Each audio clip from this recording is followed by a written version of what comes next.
বগুড়ায় কলেজে ভর্তির লোভ দেখিয়ে এক কিশোরীকে ধর্ষণের পর বিচার চাওয়ার অপরাধে মা মেয়েকে ডেকে পিটিয়ে মাথা ন্যাড়া করে সারা দেশে ঝড় তুলেছেন বগুড়া শ্রমিক লীগের আহ্বায়ক তুফান সরকার। হত্যা চেষ্টা, মাদক সংক্রান্ত মামলা মাথায় নিয়ে এবং ফেন্সিডিল ও টাকার বস্তা সহ একবার গ্রেফতার হওয়ার পর বেরিয়ে 2015 সালে শ্রমিক লীগে যোগ দেন তুফান। বড় ভাই শহর যুবলীগের যুগ্ম সম্পাদক মতিন সরকারের সঙ্গে মিলে দুই ভাই বগুড়ায় মাদক ব্যবসা, চাঁদাবাজি আর জমি দখলে অপ্রতিরোধ্য হয়ে ওঠেন।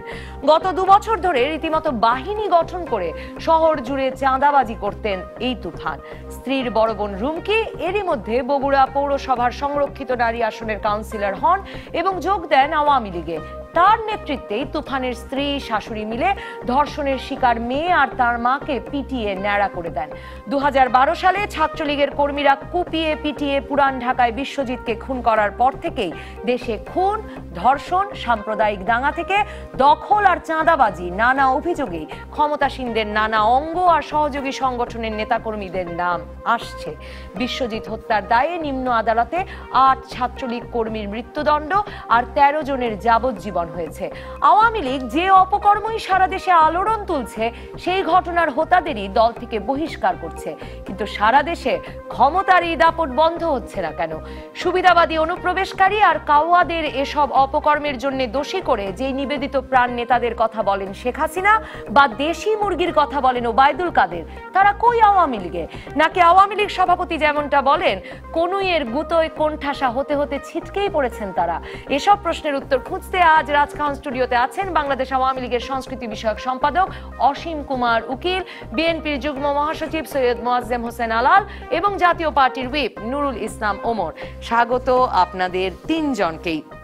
আমি প্রথমে অসীম কুমার উকিল আপনার কাছেই জানতে চাই যে মনে হচ্ছে যে আগামী প্রায় আরো 1.5 বছর বাকি নির্বাচনের, যদি ধরে নেই 2018-র শেষে নির্বাচন হবে, তাহলেও আরো 1.5 বছর অনুপ্রবেশকারীরা এসব করছে, সুবিধাবাদীরা এসব করছে, এসব বলে আসলে আওয়ামী লীগ তার মানে এগিয়ে যাওয়া বা তার ভোটারদের মনে তার একটা মানে ভালো আসন নিশ্চিত করে রাখতে পারবে? মানে এই গল্পটা চলবে কিনা আর অনুপ্রবেশকারী সুবিধাবাদীদের গল্প? আপনাকে ধন্যবাদ। আপনার মাধ্যমে এই টেলিভিশনের দর্শক শ্রোতা সকলকে শুভেচ্ছা। আসলে আপনি শুরুতেই যেভাবে জিনিসগুলো উপস্থাপিত হয়েছে, এর মধ্যে দিয়ে ক্যানভাসটা অনেক বড় হয়ে গেছে। কোন দিক থেকে শুরু করে কোন দিকে গিয়ে শেষ করা, বা প্রশ্নরা যেখানে এসে রেখেছেন যে আগামী দিনের জাতীয় সংসদ নির্বাচন। আপনার যে ঘটনাগুলো এখানে উল্লেখ করা হলো, বিশেষত বগুড়ার ঘটনাটি, প্রতিটি ঘটনাই নিন্দনীয় এবং সরকারি দলের সম্পৃক্ততার বিষয়গুলি যে ঘটনাগুলির সাথে আছে সেই ঘটনাগুলিকে তুলে ধরে আলোচনার টেবিলটাকে সাজানো হয়েছে। নিঃসন্দেহে এগুলি নিন্দনীয় ঘটনা। নিঃসন্দেহে এটি কোনো দলেরই কাঙ্ক্ষিত হতে পারে না, এটি কোনো দলের কাজ নয়। আমি যে জায়গাটা পিন পয়েন্ট করতে চাই, আপনি বলতে চাচ্ছেন যে এরকম এরা পার্টির দায়িত্ব প্রাপ্তির পর এই কাজগুলি করছে। নিঃসন্দেহে এটা দলের জন্য বোঝা, দলের দুর্নাম হচ্ছে, দলকে জনগণের সামনে, সাধারণ মানুষের সামনে, ভোটারদের সামনে ছোট করা হচ্ছে। আমরা যখনই যে বিষয়টা নোটিশে আসছে আমরা চেষ্টা করছি এটা সামাল দিতে। কাজ হচ্ছে না মানে আপনারা বলছেন বিচারও হচ্ছে, মানে বিচারিক প্রক্রিয়ায়ও তারা যে যাচ্ছে, অনেকে যেগুলো আলোড়ন তুলছে, আপনারা দলেরও ব্যবস্থা নিচ্ছেন কিন্তু থামছে না। না মানে এটা সামগ্রিকভাবে সামাজিক, আমার আর্থ সামাজিক এবং রাজনৈতিক পরিস্থিতির আলোকে বিষয়টাকে বিশ্লেষণে আনতে হবে। এটা বিচ্ছিন্ন করার কোনো সুযোগ নেই। এটা আমার সমাজ ব্যবস্থার আজকে কুফল। আমি সেই জায়গাটাতে বলতে চাই, এটি সিদ্ধান্ত নিয়ে বাংলাদেশ আওয়ামী লীগ কেন্দ্রীয় কমিটির সিদ্ধান্ত নিয়ে এই কাজগুলি হচ্ছে কোনোটাই না। আবার এটা ডিস্ট্রিক্ট ইউনিট, কথার কথা যে বগুড়া ডিস্ট্রিক্ট ইউনিট সিদ্ধান্ত নিয়ে কাজগুলি করছে তাও না।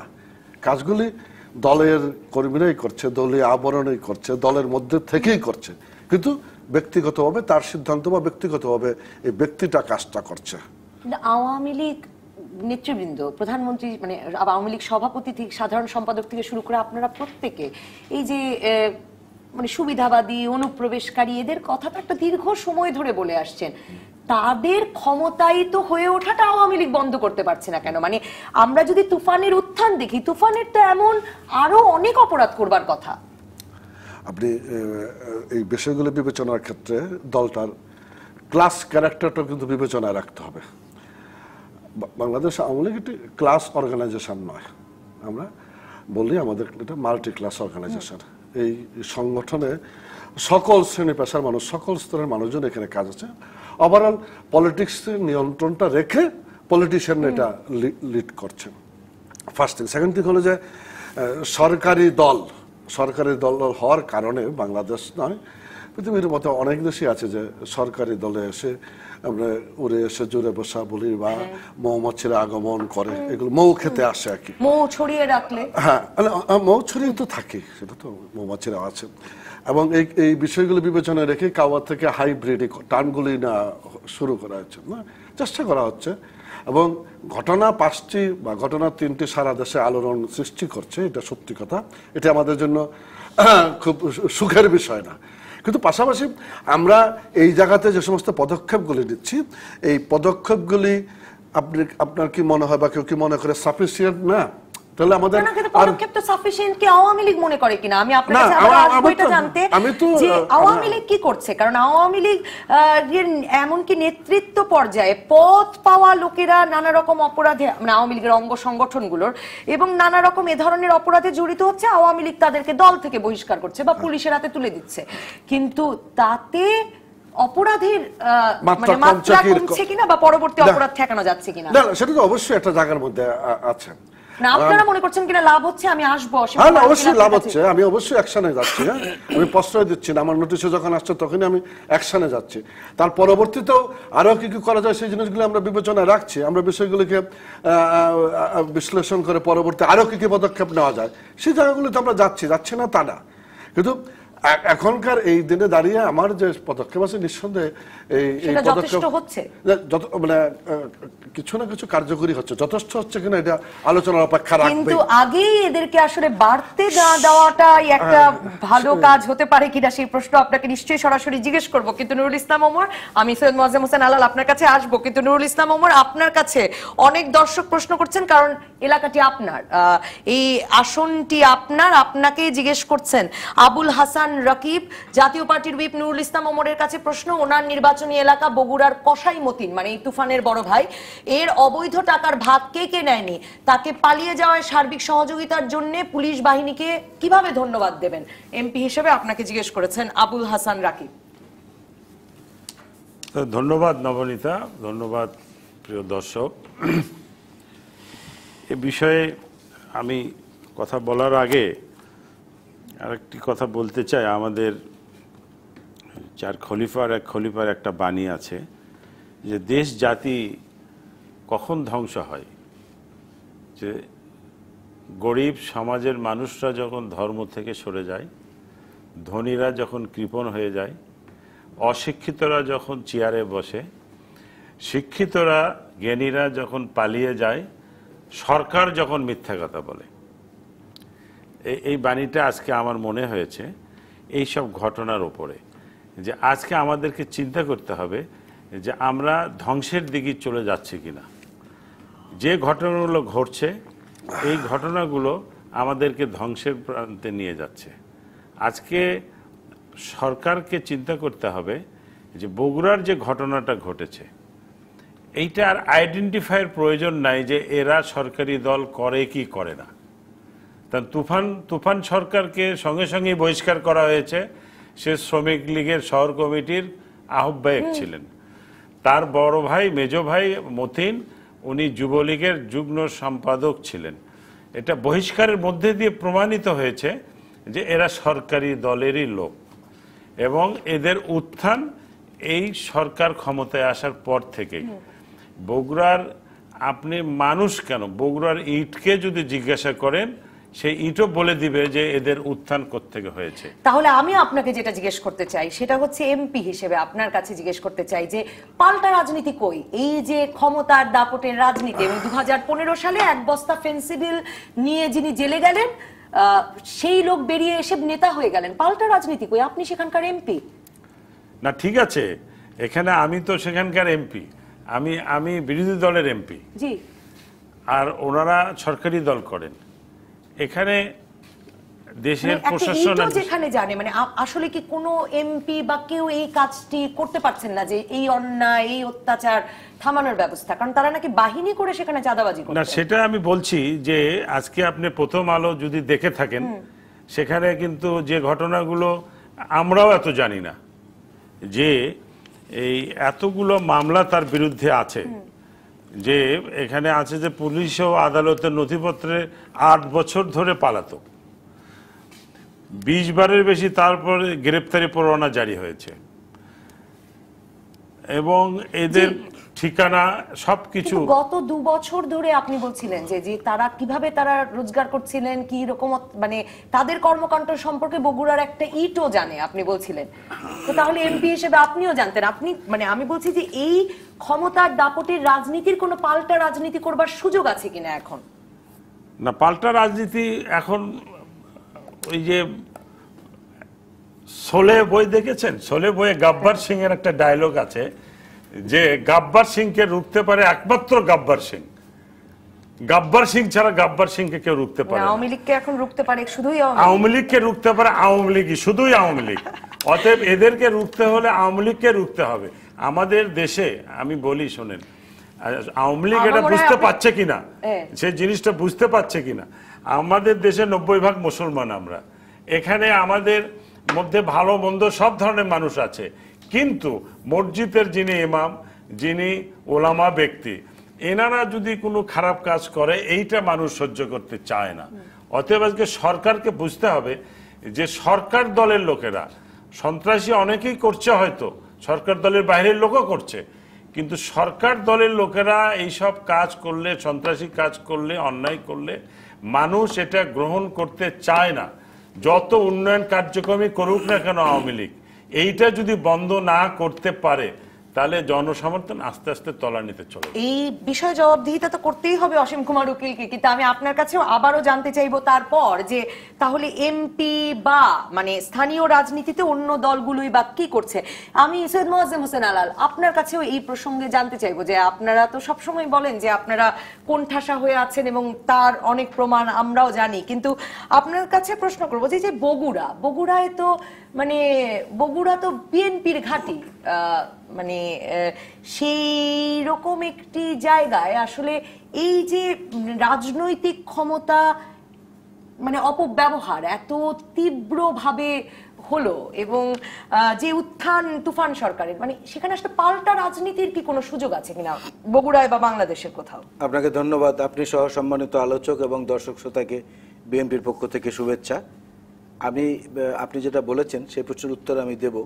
তবে আমার মনে হয় কি, এইটা যদি একটু বিবেচনায় নেন যে বগুড়া যদি বিএনপির ঘাঁটিও হয়ে থাকে, সেই বিএনপির যিনি মধ্যমণি বা মাথা বেগম খালেদা জিয়া, আপনি নিজেই বলেছেন যে আমরা বাধাগ্রস্ত হচ্ছি, কোণঠাসা করে ফেলেছে আমাদেরকে প্রশাসন ব্যবহার করে।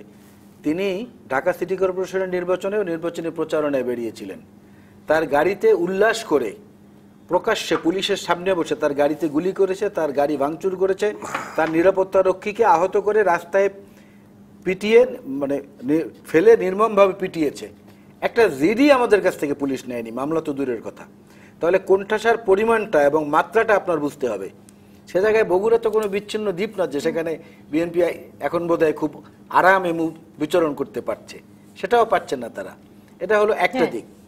আরেকটা দিক হলো দাদা যে কথাগুলো বলেছেন, এখানে আমি এবং ওমর ভাইও যে কথাগুলো বলেছেন, এখানে আমি সবচেয়ে বেশি যে জায়গাটায় জোর দিতে চাচ্ছি সেটা হচ্ছে যে আরবানাইজেশন এবং ফাস্ট লাইফ লিড করার কারণে বাংলাদেশের মানুষের মধ্যে পৃথিবীর অন্যান্য অনেক দেশের মতোই মোরাল ভ্যালুসটা ধীরে ধীরে ক্ষয়িষ্ণুতার দিকে চলে যাচ্ছে।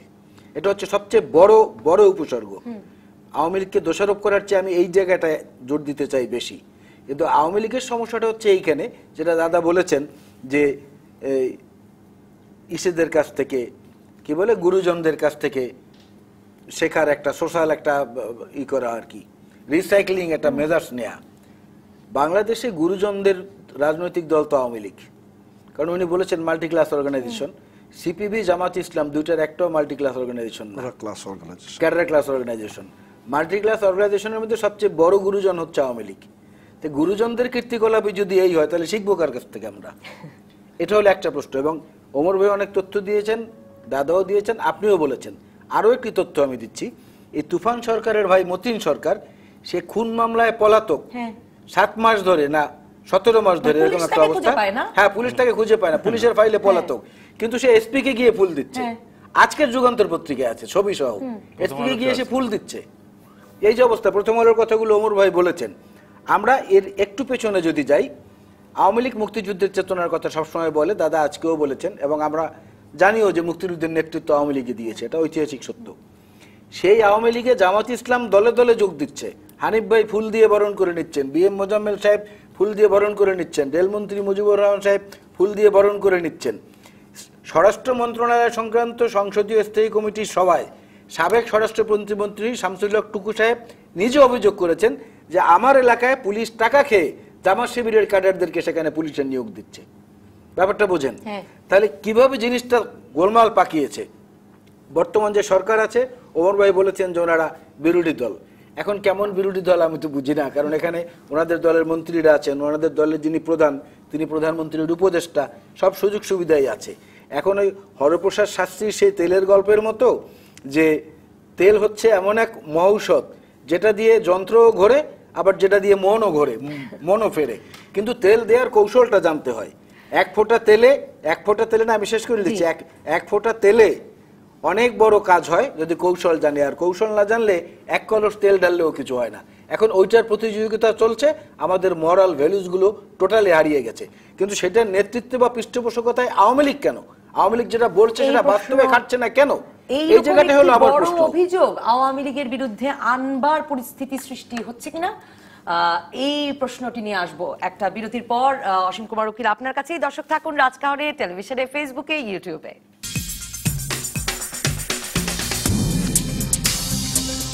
ফিরে এলাম রাজকাহনে। অসীম কুমার উকিল, আপনার কাছে জানতে চাইবো, মোয়াজ্জেম হোসেন আলাল যেখানে শেষ করেছিলেন যে সমাজ ক্ষয়িষ্ণু হয়েছে, সেটা তিনিও বলছিলেন যে সমাজেই একটা মূল্যবোধের অবক্ষয় এসেছে, কিন্তু সৈয়দ মোয়াজ্জেম হোসেন আলাল মনে করছেন যে এই অবক্ষয়ের ফলে যত অপকর্ম তার এক রকমের নেতৃত্ব দিচ্ছে আওয়ামী লীগ কিনা?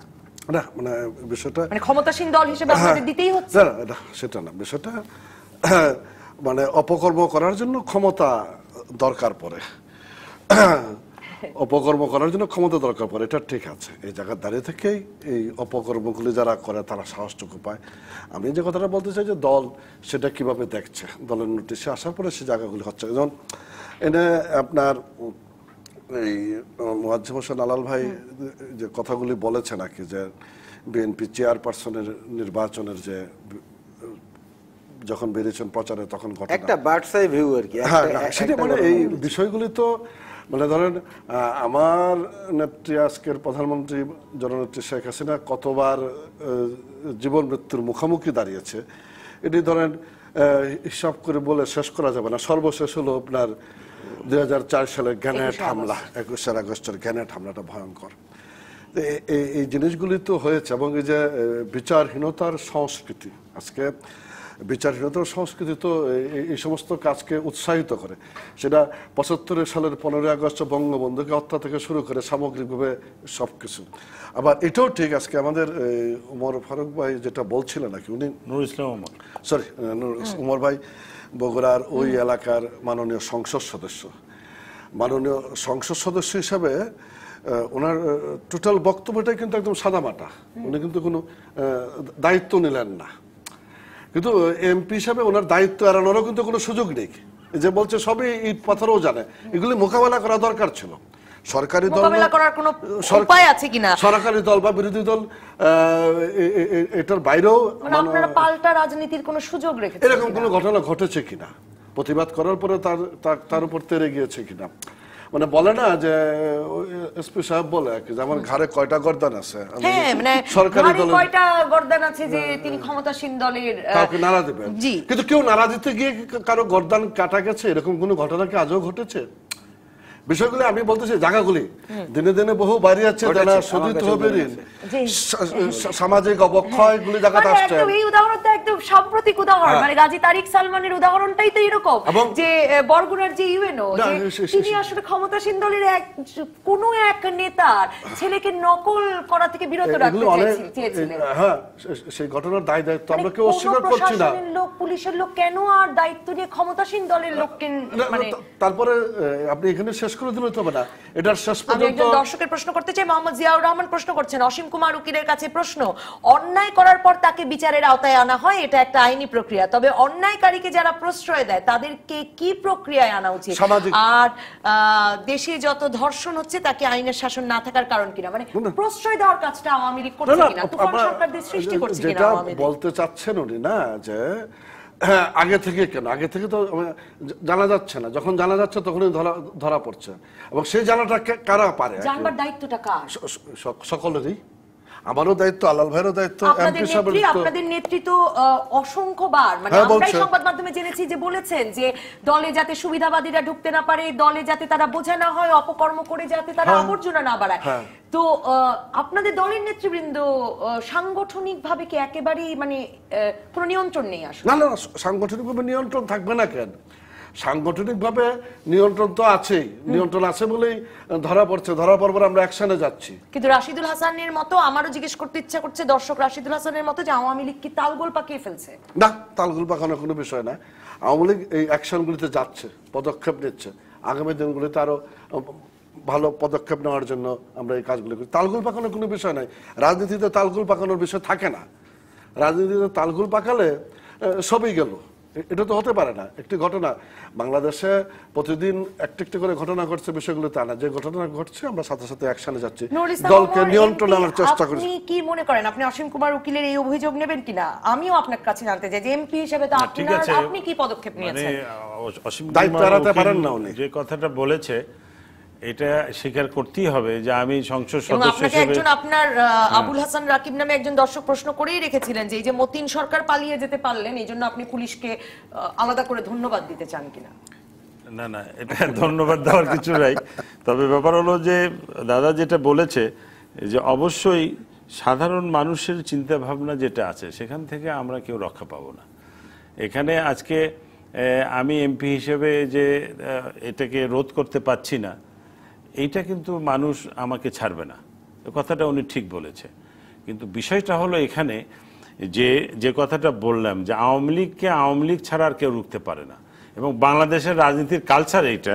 যেমন ধরেন আপনাকে বলি, এই যে মতিনের কথা যেটা বলছেন, উনি প্রথম আজ থেকে 2 বছর আগে হতে পারে, তাকে যখন অ্যারেস্ট করেছিল র্যাব কমান্ডার ছিলেন সব ভদ্রলোকের নামটা আমার খেয়াল নেই, তাকে ছাড়ানোর জন্য দলীয়ভাবে যে আন্দোলন করা হয়েছে বগুড়ায়, এক পর্যায়ে বগুড়াকে অচল করার মতো অবস্থা করা হয়েছিল, এবং সে কমান্ডারকে চলে যেতে হয়েছে।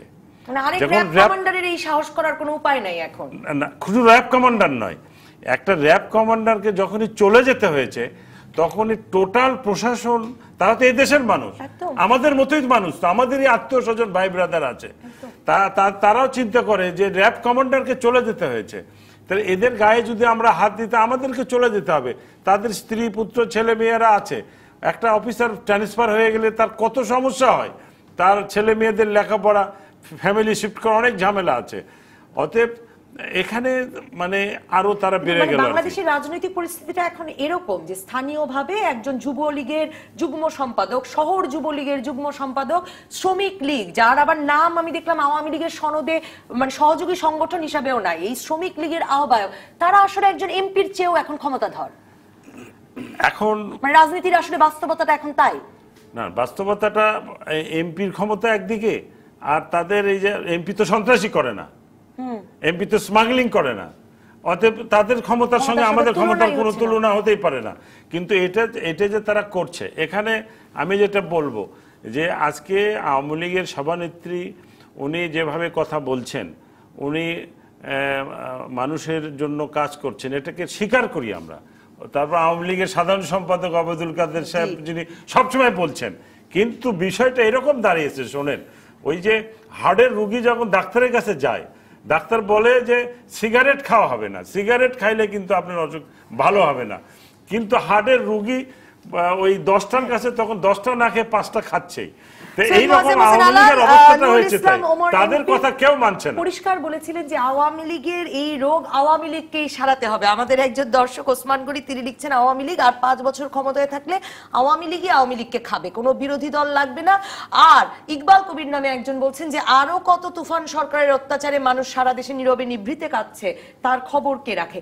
এইসব তুফান সরকাররা বা খাদিজাকে যে মানে আমার এখন যেগুলো মনে পড়ছে যে ছাত্রলীগের ছেলেটি কুপিয়ে ফেলে, মানে এরা কি বিচ্ছিন্ন বিচ্ছিন্ন ঘটনা কিনা, নাকি এটা একটা সারা দেশে এরকমই চিত্র কয়েকটি ঘটনা আমরা জানতে পারি?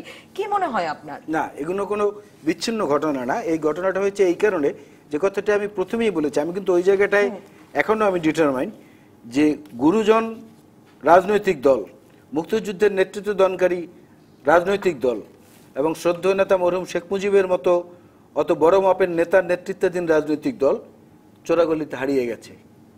হারিয়ে যাওয়ার কারণে পুলিশের উপর নির্ভরশীল হয়েছে, র্যাবের উপর নির্ভরশীল হয়েছে, বিজেপির উপর নির্ভরশীল হয়েছে। এখন এই 3টি বাহিনীর বড় মাপের অফিসার যারা, তারা ওই হরপ্রসাদ শাস্ত্রী তেলের গল্পের মতো তেল মারতে মারতে এবং নিজেদের মধ্যে যখন তারা আভ্যন্তরীণভাবে আলোচনা করে, আমরা সোশ্যাল মিডিয়ায় পেয়েছি এই ডিএমপির কমিশনার তার কর্মকর্তাদেরকে নিয়ে বৈঠকে বলছে এই সরকারকে ক্ষমতায় এনেছি আমরা এই করেছি ওই করেছি। ওই সবাই বসেই কোনো পুলিশ সদস্য এটাকে রেকর্ডিং করেছেন, করে সেটা ফেসবুকে ছেড়ে দিয়েছেন।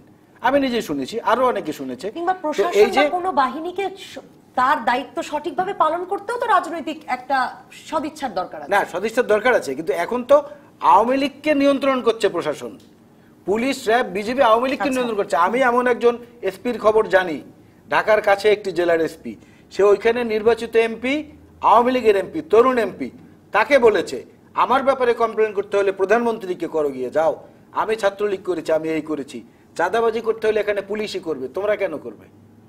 আমি এর চেয়ে বেশি আর কিছু খোলাখুলি বললাম না।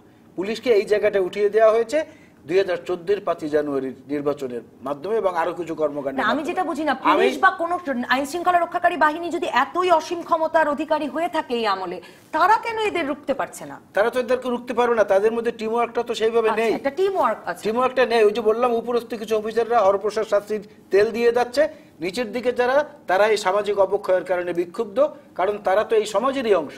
আপনি সাংবাদিক প্রবীর শিকদারের কথা মনে করেন, উদাহরণ চেয়েছিল দাদা, মন্ত্রী মোশাররফ হোসেনের বিরুদ্ধে তিনি বলেছিলেন, থানায় একটা জিডি করতে গিয়েছিলেন, জিডি নেয়নি, এইটি উনি সংবাদ মাধ্যমে জানিয়েছিলেন। এই কারণে ওনাকে একজন মুক্তিযোদ্ধা, একজন পঙ্গু মুক্তিযোদ্ধা, তার ডান হাত বিকল, বা হাতে হাত করা পরিয়ে তাকে নিয়েছে, আমরা দেখেছি না? আপনারা ছোট্ট একটা পরিসংখ্যান দেই, এটা খুব জরুরি দেয়া, ছোট্ট একটা পরিসংখ্যান দিই আপনাকে। 6 মাসে আইসিটি অ্যাক্টে দ্বিগুণ মামলা, বেশিরভাগ মামলাই 57 ধারায়, এখন অবধি 19 সাংবাদিকের শিকার, 19 সাংবাদিক। সাইবার সংক্রান্ত অপরাধ মামলা আইসিটি আইনের আরো অনেকগুলো আইন রয়েছে, এটার দরকার ছিল না। সেই 19 সাংবাদিকের বিরুদ্ধে 11টি মামলার বাদী স্থানীয় মন্ত্রী কিংবা এমপির ঘনিষ্ঠজনরা। তাহলে বোঝেন অবস্থাটা। উদাহরণ তো তারা সৃষ্টি করছে। এবং ওই যে আপনি যেটা বললেন যে একজন রাজনৈতিক ব্যক্তির জায়গায় আরেকজন রাজনৈতিক ব্যক্তি রিপ্লেস হোক, সেটা তো হচ্ছে না। এখন পুলিশের অনেক বড় কর্তা আওয়ামী লীগের নমিনেশন নেওয়ার জন্য বসে আছেন, র্যাবের কোনো কর্মকর্তা আছেন, অ্যাটর্নি জেনারেল সাহেব নিজে আগ্রহ প্রকাশ করেছেন। তো এইরকম সংবিধিবদ্ধ সাংবিধানিক প্রতিষ্ঠানগুলো থেকে যদি আগ্রহ প্রকাশ করা হয় সরকারের কাছ থেকে সুবিধা নেওয়ার জন্য, তখন তাদের সে প্রশাসনিক শক্তিটা বা মানসিক শক্তিটা থাকে না। একটা বিরতিতে যাব, বিরতির পর অসীম কুমার আপনার কাছে ফিরে জানতে চাইবো যে আপনার দীর্ঘ রাজনৈতিক অভিজ্ঞতা, আপনাদের তিনজনের কাছে জানতে চাইবো যে রাজনৈতিক প্রক্রিয়া মানে পাল্টা রাজনীতি না থাকা এবং বিরোধী রাজনীতি স্বাভাবিকভাবে চলতে না পারার যে অভিযোগ, এই সব প্রেক্ষিতেই আসলে ক্ষমতার দাপট এত অপ্রতিরোধ্য হয়ে উঠতে পারে কিনা। একটা বিরতির পর দর্শক রাজকাহনে থাকুন, টেলিভিশনে, ফেসবুকে, ইউটিউবে।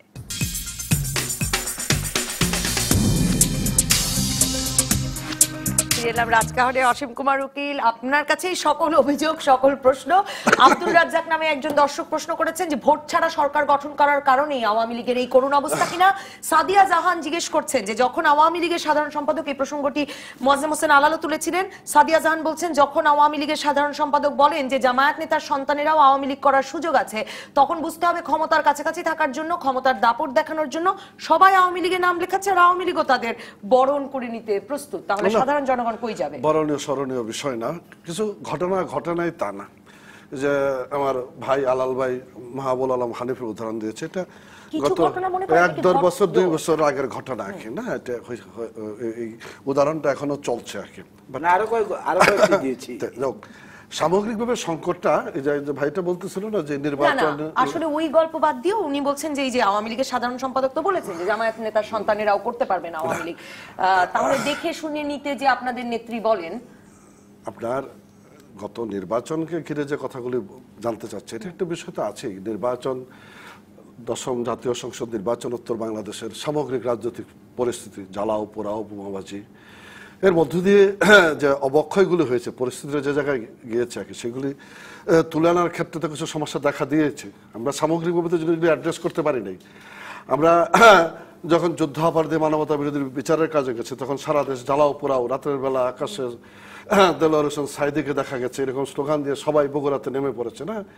এই যে বিষয়গুলি সামগ্রিকভাবে আমাদের উত্তরণের ক্ষেত্রে, যেটা বলছিলাম যে 75-উত্তর বাংলাদেশে দাঁড়িয়ে সামগ্রিকভাবে যে সংকটগুলি তৈরি হয়েছে, রাজনীতিবিদদের মাঝে নিয়ে আসার যে বিষয়টা, রাজনীতি করবে রাজনীতিবিদরা, মিছিলে মিটিংয়ে বড় হওয়া মানুষগুলি আমরা করব রাজনীতি, আমরা এগিয়ে নিয়ে যাবো সম্মুখ পানে, আমরাই পার্লামেন্টটাকে জমজমাট করব, সকল আলাপ আলোচনার কেন্দ্রবিন্দু হবে পার্লামেন্ট। সেই জায়গাগুলি তৈরি করার ক্ষেত্রে ব্যত্যয় ঘটছে, যে ব্যত্যয়গুলি সামাজিক অবক্ষয় ঘটেছে। আপনার সামাজিকভাবে ধরেন ক্ষমতার হালুয়া রুটির ভাগ বটরের যে দল গঠন, সেই দল গঠন প্রক্রিয়ার মধ্য দিয়ে সমাজ থেকে, সমাজের বিচ্যুত লোকজন, দাগি লোকজনকে রাজনীতিতে পুনর্বাসিত করা হয়েছে। আপনার নগদে টাকায় কেনা বেচা হইয়া মানুষ পার্টি চেঞ্জ করা, এই জায়গাগুলিতে তো অবক্ষয় তৈরি করেছে। সেই অবক্ষয়ের মাঝে দাঁড়িয়ে আমরা এগোতে চাচ্ছি। এগোতে গেলেও সমস্যাটা হচ্ছে পার্লামেন্টকে আমি সকল আলাপ আলোচনার কেন্দ্রবিন্দু দাঁড়া করতে পারিনি। আমার এই আগস্ট মাসে দাঁড়িয়ে আমরা যখন সবাই জাতির জনক বঙ্গবন্ধু শেখ মুজিবুর রহমানের স্মৃতির প্রতি শ্রদ্ধা নিবেদন করব, সুখের মাসে দাঁড়িয়ে যখন আমি 15 আগস্টকে নিন্দা জানাবো, না 15 আগস্টের ঘাতকদের ধিক্কার দেব, আমরা কি সবাই একসঙ্গে মিলে কথাগুলি বলতে পারছি না। এর মাঝখান থেকেই আমাদের এই সংগতি রয়েছে।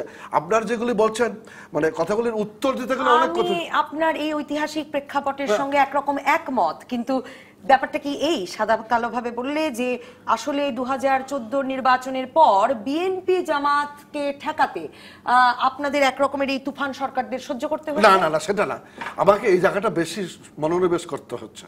আমার অনেক বেশি সারা বাংলাদেশের জঙ্গিবাদের পিছনে সমাদিত হচ্ছে। জঙ্গিবাদ উত্থান যেভাবে নিয়ে এসেছিল, ওদেরকে উৎখাত করার জন্য আমার কাজ করতে হচ্ছে। আমি এই জায়গাগুলিতে একটু, আজকের যে আবার নির্বাচন করার যে বিধান আছে, সেই বিধানে বর্তমান আইজির কিন্তু আগামী নির্বাচন করার কোনো সুযোগ নেই। আমি আবার ঘুরিয়ে বলি, আবার এই নিয়েও আলাপ হচ্ছে, জানেন নিশ্চয়ই যে সরকারি কর্মকর্তারা মানে কবে মনোনয়ন চাইতে পারবে, আলাপ হচ্ছে। কিন্তু আমি এটাই বলছি, এটা কাউন্টার আরেকটা দিক আছে, আমি সেটা বলি। সরকারের যারা কর্মকর্তা আছে, তাদের কাজ হলো সরকারি দলের যে প্রজেক্ট, অর্থনৈতিক কর্মসূচি, দেশের উন্নয়ন, এটা বাস্তবায়ন তাদের কাছে। তাদের আলাদা কোনো প্রজেক্ট নাই। এর মধ্যে থেকে দলীয় আনুগত্য কেউ প্রকাশ করতে পারে, কিন্তু কোনো অর্থে আজকে জেলা আওয়ামী লীগের জেলার ডিসি সাহেব জেলা আওয়ামী লীগের প্রেসিডেন্ট হবে, এসপি সাহেব জেলা আওয়ামী লীগের সেক্রেটারি হবে, এটি কাঙ্ক্ষিত হতে পারে না। আজকের পুলিশের অনেক ব্রাইট অফিসার আছে যারা এই পুলিশ বাহিনীর যে গৌরব, পুলিশ বাহিনীর গৌরবটাকে অনেক ঊর্ধ্বে তুলে ধরেছে। আমরা এই জায়গাগুলো কিন্তু আমরা এগিয়ে যেতে চাই। কিন্তু আবার অনেকে আপনার কাছে যে কি কত প্রশ্ন, প্রত্যেকটি করবার মতো প্রশ্ন। মঞ্জুর ইসলাম মফিজ, এটাই আমি শেষ প্রশ্ন করব। তিনি বলছেন যে যখন কেউ অন্যায় করে ধরা পড়ে, মানে সংবাদ মাধ্যমে নাম আসে, তখনই দেখা যায় হত্যা সহ তার নামে অনেক মামলা, যেমনটা বলছিলেন। কিন্তু এর আগে কেন কোনো ব্যবস্থা না, এর বিকল্প জায়গাটা ছিল আমার এমপি মহোদয়ের। তিনি অবশ্য বলেছেন যে ব্যবস্থা নিতে গিয়ে র‍্যাব কমান্ডারকে শহর ছাড়তে হয়েছে। না, শহর ছাড়তে হবে, ওনাকে তো ছাড়তে হবে না, এরকম ঘটনা। উনি তো এলাকার এমপি। আমি বলতেছি কি যে সাহসী মানুষটাই তো রাজনীতি করবে, চ্যালেঞ্জ মোকাবেলা করার যারা ক্ষমতা আছে সেই তো এমপি হবে, মন্ত্রী হবে। আমাদের যদি জীবনের ভয় করতে হয় তাহলে আমার এগিয়ে যাওয়া কঠিন। দিস হয় দ্যাট, বা এই ঘটনার পরেও উনি এটা প্রেস কনফারেন্স ঢাকাতে করতে সৈয়দ পারতেন। মোয়াজ্জেম হোসেন আলাল, আমাদের একজন দর্শক জাফর খা, তিনি বলছেন যে আমার মনে হয় আওয়ামী লীগ থেকে এসব সন্ত্রাসী জানোয়ারদের বের করার একটাই পথ, সঠিক নিরপেক্ষ নির্বাচন দিয়ে দেওয়া, কারণ তাহলে ভালো শিক্ষিত নবীনরা সুযোগ দিলে দল মানুষের আস্থায় ফিরে আসবে। বর্তমান আওয়ামী লীগে যেসব ধর্ষণকারী সন্ত্রাসী খুনিরা যোগ দিয়ে রাজনৈতিক ক্ষমতার অপব্যবহার করছে, দলকে ধ্বংসের দিকে ঠেলে দিচ্ছে, তারা কোন ঠাসা হবে? নির্বাচন এটারও একটা উত্তর। না, নির্বাচন অবশ্যই এটারও একটি উত্তর। ভালো কত অত্যন্ত বুদ্ধিদীপ্ত বিশ্লেষণ তার, প্রশ্নটা যেভাবেই আসুক খুব বুদ্ধিদীপ্ত, এবং এই লোক দেশ সম্পর্কে গভীরভাবে ভাবে, ওনাকে ধন্যবাদ এই জন্যে। তবে আমি দাদাকে একটু স্মরণ করে দিতে, দাদা তো এমনটা বলেন না, আজকে কেন বলছেন আমি জানি না, অতীতের কোনো খারাপ উদাহরণ কিন্তু পরবর্তীতে আরো খারাপ করার জন্য উৎসাহিত করে, এইটা কোনো যুক্তিতে টেকে না। না না, সেটা না, টেকে সেটা না। বলছি না। এখন তো শোকের মাস শুরু হয়েছে গতকালকে থেকে। গতকালকে কুমিল্লা বিশ্ববিদ্যালয়ে ছাত্রলীগের দুই পক্ষ সংঘর্ষ করে শেখ মুজিবুর রহমানের ভাস্কর্য ভেঙে ফেলেছেন। পা একদিকে, মাথা সহ শরীর আর একদিকে পড়ে রয়েছে, অন্য কেউ করেনি, তারা করেছে। আপনি যান তাঁতিবাজার মোড়ে, এখনো আছে কিনা ঝড় বৃষ্টির মধ্যে আমি জানি না, তাঁতিবাজারের মোড়ে 100 ফিটের উপরে দীর্ঘ ফেস্টুন, সে ফেস্টুনের মধ্যে মেয়র আবু সাইদ খান সাহেব, তিনি হাসছেন, হাস্যোজ্জ্বল মুখ তার, এবং আবু সাইদ খোকন, তার হাস্যোজ্জ্বল মুখ, সাইদ খোকন, তার হাস্যোজ্জ্বল মুখ, এবং আমাদের নেতা মরহুম শেখ মুজিবুর রহমানের ছবি দিয়েছেন, উনি সেই পাইপ টানছেন। এটা কি শোক দিবসের প্রতি শ্রদ্ধা জানানো? তার ভাস্কর্য ভাঙা, এটা কি শ্রদ্ধা জানানো? আপনি ম্যাজিস্ট্রেট ইউনো তরিকুল ইসলামকে গ্রেফতার করলেন, এক শিশুর ছবি দিয়ে সে ইনভিটেশন কার্ড করেছিল এই জন্যে। আওয়ামী লীগের চট্টগ্রামের এমপি লতিফ শেখ মুজিবের শুধুমাত্র মাথাটা দিয়ে না, শেখ মুজিবের মাথাটা দিয়ে পুরো শরীর দিয়েছেন ওনার, সেই জন্য তার বিরুদ্ধে মামলা হয়েছে। ব্যবস্থা কোথায়? তদন্ত আজ অব্দি সম্পন্ন হয়নি। তো যেটা উনি বলেছেন যে আওয়ামী লীগের বিকল্প আওয়ামী লীগ, এবং একজন কর্তা প্রশ্ন করেছেন যে আওয়ামী লীগকে খেতে পারে একমাত্র আওয়ামী লীগ, এরাই খাবে, বিরোধী দল লাগবে না। কথাটি সত্যি, কারণ আপনি দেখেন সারা পৃথিবীতে স্বতঃসিদ্ধ ব্যাপার এটা। অস্ত্র কিন্তু ভয়ের বিষয় না, অস্ত্র ভয়ের বিষয় হলো এটা ব্যবহার কিভাবে হচ্ছে সেটার উপরে। অস্ত্র দিয়েই কিন্তু আত্মরক্ষা করা হয়, অস্ত্র দিয়ে স্বাধীনতা রাখা হয়, আবার অস্ত্র দিয়ে বিরোধী মতকেও কণ্ঠে স্তব্ধ করা যায়। কিভাবে ব্যবহার করা হচ্ছে নির্ভর করে সেটার উপরে। আওয়ামী লীগ কিন্তু ওই দিকেই ব্যবহৃত হচ্ছে, সেটাকে রাশ টেনে ধরতে পারছে না। আওয়ামী লীগ পুরোপুরি করছে এমন দোষারোপ আমি করি না, করলে খুব নির্দয় মন্তব্য হবে, সেটা চেষ্টা করছে হয়তো কেউ, কিন্তু এটাকে এগিয়ে নিয়ে বিরোধী মতকে দমন করা এবং নিজেদের ক্ষমতার মানে বলয়টাকে বিস্তৃত করে অনেক বেশি সুবিধা নেওয়ার গ্রুপটি এত শক্তিশালী হয়েছে যেটা কেন্দ্র থেকে এটাকে নিয়ন্ত্রণ করতে পারছে না। আপনি আজকে একটা ছোট্ট ঘটনা দেখেন, আজকে একটা ছোট্ট ঘটনা আপনি দেখেন, সমন্বয়হীনতা কোন পর্যায়ে পৌঁছেছে। 57 ধারা নিয়ে যাচ্ছে তাই আলোচনা হচ্ছে সমাজের সর্বস্তরে, এমনকি তথ্যমন্ত্রীকে বয়কটও করেছে সাংবাদিকরা আনুষ্ঠানিকভাবে, যে তাই তিনি প্রেস ক্লাবে ঢুকতে পারবেন না, তার কোনো অনুষ্ঠানে তারা যাবে না। ছাগল মারা গেছে, রিলিফের ছাগল, সেইটা নিয়ে ফেসবুকে শেয়ার করেছে, এজন্য সাংবাদিক গ্রেফতার হয়েছে। উচ্চ মহলের হস্তক্ষেপে তিনি আবার জামিন পেয়েছেন। সেইখানে এটা আইনটা এখনো সংসদে পাশ হয়নি, স্বরাষ্ট্র মন্ত্রণালয় আছে, আইন মন্ত্রণালয় আছে, তারা না বলে পুলিশের আইজি কেন বলছেন যে 57 ধারায় মামলা করতে হলে পুলিশের হেডকোয়ার্টারের অনুমতি নিতে হবে? কেন? মামলা তো কোর্টে গিয়েও করতে পারে, শুধুমাত্র পুলিশের মাধ্যমে হবে এমন তা তো না। এটা বলা উচিত ছিল আইনমন্ত্রীর, নয় স্বরাষ্ট্রমন্ত্রীর। এই জন্যই বলছি যে আওয়ামী লীগ চোরাগলিতে হারিয়ে গেছে, বুঝতে পারছে না কোন জায়গাটায় কাকে দিয়ে বলাতে হবে, এবং রাজনীতি মুখ্য হবে নাকি যাদের উপর নির্ভর করে 2014 নির্বাচনে বিজয়ী হয়েছে, স্বনির্বাচিত হয়েছে, তাদের উপর নির্ভর করবে। এই সিদ্ধান্তহীনতায় আছে আওয়ামী লীগ। নুরুল ইসলাম ওমর, শেষ মন্তব্য আপনার কাছ থেকে। আমি বলতে চাই, যেটা অসীমদা যে বিষয়টা উত্থাপন করেছে, আমি অত্যন্ত বিনয়ের সঙ্গে ওনাকে বলবো যে আপনারা ক্ষমতায় আছেন, আপনারা কম্পেয়ার করে কারো গায়ের ওপরে দোষ দিয়ে আপনারা কিন্তু জনগণের সমর্থন বাড়বে না আপনাদের। এখনো সময় আছে। আপনি বলছেন যে আমাকে দায় নিতে হবে, এটা আজকে বলার কথা আপনি বলছেন, কিন্তু তাহলে জনগণই বা এমপি হিসেবে আগামীবার আপনার উপরে ভরসা রাখবেন কি করে যদি আপনি কোনো পাল্টা রাজনীতি গড়ে তুলতে নাই পারেন? না, আমি বলছি যে এই যে তারা এত টাকার মালিক কিভাবে হলো, এটা তো এইটা আমাদের ওপরে দায় না দিয়ে তারা এই কাজটা করে যাক, যে দুদুককে লাগাই দিক, যে টাকা পয়সার মালিক কিভাবে হলো, এত টাকার সম্পদের মালিক কিভাবে হলো, তারপরে তাদের উত্থানটা কেন হলো, ওনারা তো জানে সবকিছু। তারা যে পরিবারের মানুষ, সেই পরিবার থেকে এত দূরে আসার কথা নয়। অতএব তাদের দলের ভিতর থেকে তাদেরকে তো শক্তি যোগান দেওয়া হয়েছে। আপনারা তো সব জানেন, হয়তো কেন আমাদের ঘাড়ে চাপায় দিয়ে আপনারা পার করতে চাচ্ছেন, এতে তো আপনাদের কোনো লাভ হবে না। না, এটা এটা তো ওনার কাছে দায়িত্ব চাপাচ্ছি না। দায়িত্ব চাপাচ্ছে না, এটা আমি বলছি যে আপনারাও দায়িত্ব আছে। আর ব্যাপারটা হলো যে ওনারা তো এত সংখ্যাগরিষ্ঠ, আমরা তো বলি অনেক কথা, পার্লামেন্টেও বলি অনেক কথা। বলেন আরেকটা যেটা, এটাও আমি ওনারা আরেকটা যেটা আপনার করছেন, অভিজ্ঞতা কি বলে, মানে রাজনৈতিক বাস্তবতাটা এমন, সংখ্যাগরিষ্ঠ দলের না হলে এমপি হয়ে কোনো লাভ নাই, মানে ওই এলাকার জনগণের জন্য কিছু করা সম্ভব না। আমরা তো কথা বলছি, এটা জনগণ জানে এবং জনগণ বোঝে যে আমাদের সংখ্যাগরিষ্ঠ নাই।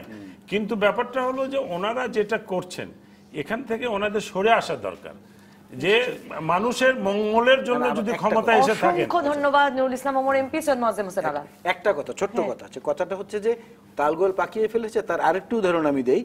এই যে বর্তমান যে সরকার আছে এখন, দেশ পরিচালনা করছে যারা, যেভাবেই হোক, আমরা যে ভাষাই বলি, এই সরকারে কখনো কখনো দেখবেন যে মনে হচ্ছে যে সরকার নিয়ন্ত্রণ করছে শাহজাহান খান এবং মশিউর রহমান রাঙা। পরিবহন ধর্মঘট যখন হয়, যখন যুদ্ধাপরাধীদের বিচার হয়, তখন মনে হয় কোর্টকে নিয়ন্ত্রণ করছেন ইমরানের সরকার। এটা হলো আরেকটা সরকার। আবার এখন দেখছি তুফান সরকার, মতিন সরকার। কোনটা যে প্রকৃত সরকার, এটাই তো খুঁজে পেতে এখন সমস্যা অসংখ্য হচ্ছে। ধন্যবাদ সৈয়দ মোয়াজ্জেম হোসেন আলাল। না, এটা খুব গুরুত্বপূর্ণ ঘটনা। শেষ পর্যন্ত আলাল ভাই হালকা করে দিল। হালকা। অসংখ্য ধন্যবাদ অসীম কুমার উকিল। ধন্যবাদ দর্শক যারা সঙ্গে ছিলেন। আপাতত বিদায় রাজকাহন থেকে। আগামীকাল রাত 10টা পর্যন্ত সব খবরে খুঁজতে থাকুন রাজনীতি। আর কাল বৃহস্পতিবার ফোন লাইন থাকবে খোলা রাজকাহনে রাত 10টা থেকে 12টা। আপনার বিশ্লেষণের সঙ্গে মেলাবো আমার বিশ্লেষণ, তৈরি হবে নতুন রাজকাহন। থাকুন ডিবিসি নিউজের সঙ্গে।